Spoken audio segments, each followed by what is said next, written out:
Okay, so today is October 1st, and I'm sitting in the driveway of my piano instructor. I signed back up for piano lessons, and I'm really excited. And I think I'm going to work on Nocturne by Chopin. I have not worked on that piece ever before, and it just came on shuffle on classical radio, and I was like, I like this. It's a good song to learn. So, yeah, we're going to work on that today.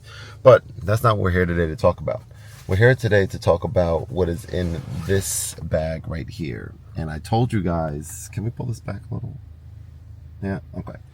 I told you guys that I am only making these videos when I'm excited about something. It's early, it's like 8:30, 8:45 right now, so I'm still waking up-ish, but I am excited nonetheless. Let me explain why. Been on this journey for music production for a little while now. I've been trying is the word, because not deliberately, but trying to like spend as much time as I can in Ableton, to learn it, to have fun with it, and to circumvent any of the issues that I have with it that are sort of anti my workflow. Okay, and we'll talk maybe even more about some of those specifics soon. But to that point, you may have seen me use the formerly Keith McMillan, currently Muse Kinetics, small, slim, like really nice, probably my favorite MIDI keyboard controller ever, because it's just really nice. I talked about it on previous videos and stuff, so we're not here to talk about that today. I usually carry that around with me. I usually use that with Ableton. But what I've been doing with Ableton lately is I have been not using any plugins. I said to myself that I want to use what comes in Ableton Suite and learn it that way. And it's for a few different reasons, but one of them is that using plugins, while inspiring a lot of the time, it kind of goes into that space of like too many different options, and that creates just this thing that I don't like, right? It's like too many options. Should I use Omnisphere? Should I use one of Arturia's full suite of plugins? Should I use one of Native Instruments' full suite of plugins? And all these companies have been so gracious to work with me, and I really enjoyed using their plugins, and I probably will get back to them at some point in the near future. But using plugins in Ableton, it pulls this screen up over Ableton, and that to me is not conducive to music making. Like it blocks the screen of where all the Ableton stuff is, right? And you can resize it and you could minimize it and do these certain things. But ultimately, part of the reason for this is what I just said, is that it doesn't look clean and inspiring for me. Whereas in Ableton, like Ableton stock sounds, of course, on the bottom row, you can, and I found this out too, F12, I didn't know this, but you can switch between the device, right? The preset, the instrument, or the MIDI information, and you can just hit F12 and it bounces back between the two. Alternatively, you can have both of those up if you wanted, but obviously it takes up some space. And of course, I'm talking right now about session view. That's where I spend most of my time still. So to that point, using Ableton stock sounds and using a MIDI controller with no knobs, no faders, puts you in a position where you have to use the mouse and or keyboard to make parameter changes, which is not fun.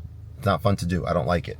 So I have many MIDI keyboards, many MIDI keyboards. I have about 6 or something, like especially like smaller ones, right?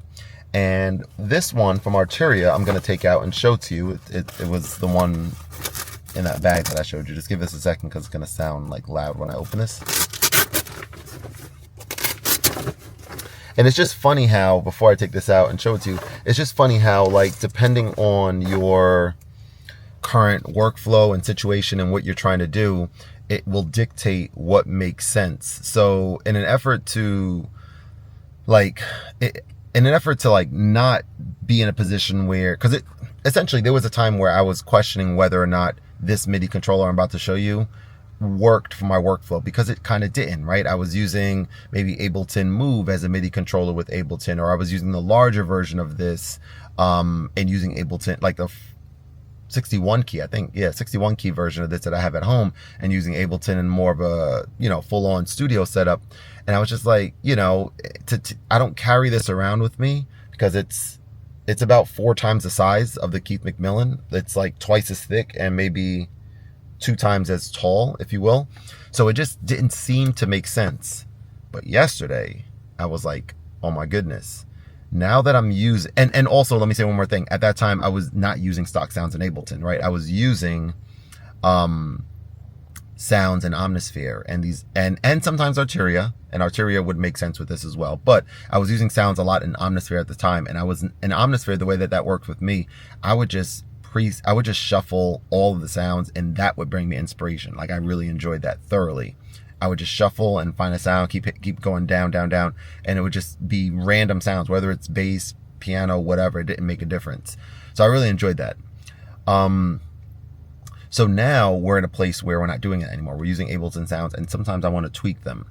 And that's why this controller here makes so much sense, because we have, and let me turn off face thing, and I got to get ready to go on my lesson. Oh, this is pretty cool. Oh, look at that. Just go down. So we have these, and these get mapped to the device parameters straight away. You have these. I'm going to figure it out today as I'm using it, but you have 4 knobs, or sliders rather, and I suspect that I could control like 8 or whatever, like more than just 4 levels, like, you know what I'm saying, mixer levels, which is really good.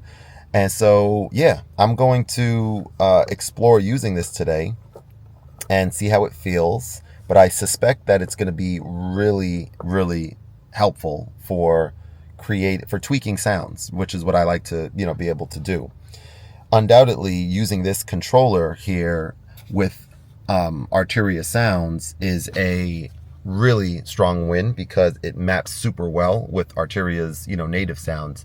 So I'm gonna, at some point down the road, once what I'm doing right now doesn't work or is not creating the inspiration that I'm looking for, I might consider, you know, getting back into Arturia's suite. But for now, I'm excited. I'm thoroughly excited. I'll let you guys know how this goes at the cafe when I'm you know, jamming out and making some music. And yeah, we'll leave it at that. One little thing that I wanted to share as well, and maybe like a little bit of a hint toward something, like a little preview, is that I found out something about Ableton that you can do in there that I had no idea before. And I didn't, you know, I mean, there's content about this feature when I researched it, but I just had no idea. I had no idea you can do this.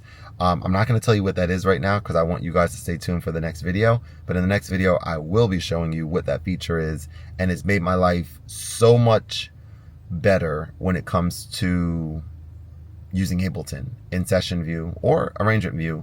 I imagine I haven't used it in arrangement view, but it just makes my life so much better, and it just makes using it so much more fun. So stay tuned for that. Get yourself subscribed if you would like, if you're not already, and I look forward to seeing you in the next video. Peace.